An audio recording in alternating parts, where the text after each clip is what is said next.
Patou, quelle fraction représente la partie jaune? Réfléchis pendant 10 secondes avec Patou.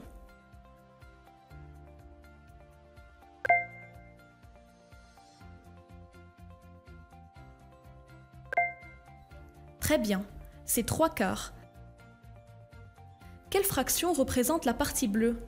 Réfléchis avec Patou pendant 10 secondes.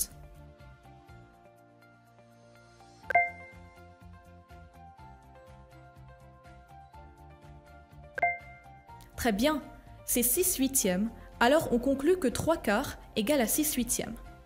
Maintenant, prenons cette unité partagée en 7 parties. Quelle fraction représente la partie jaune? Réfléchis pendant 10 secondes avec Patou.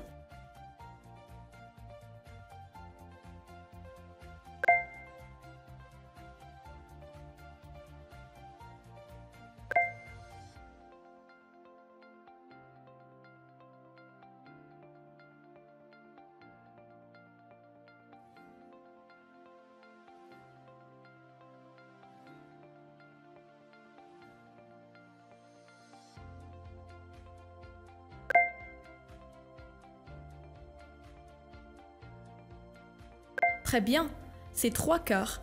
Et puisque c'est la même partie, donc on conclut que 9/12 égale à 3/4. Deux égalités en même temps, on conclut finalement que 3/4 égale à 6/8 égale à 9/12. Prenons maintenant cette unité subdivisée en 12 parties de nouveau et voyons quelle fraction représente cette partie jaune. Très bien, c'est 2/12. Mais en prenant cette même partie jaune avec une autre subdivision. La voici. Quelle fraction représente cette même partie? Très bien, c'est 1/6. On conclut alors que 2/12 égale à 1/6. Voyons alors les égalités qu'on a établies. Dans l'égalité 3/4 égale à 6/8, le numérateur et le dénominateur sont multipliés par le même nombre qui est 2. De même, dans la nouvelle égalité 3/4 égale à 9/12, les deux sont multipliés par 3. Alors que la troisième égalité, 2/12 égale à 1/6, les deux termes sont divisés par 2. Alors, on peut conclure finalement la règle suivante.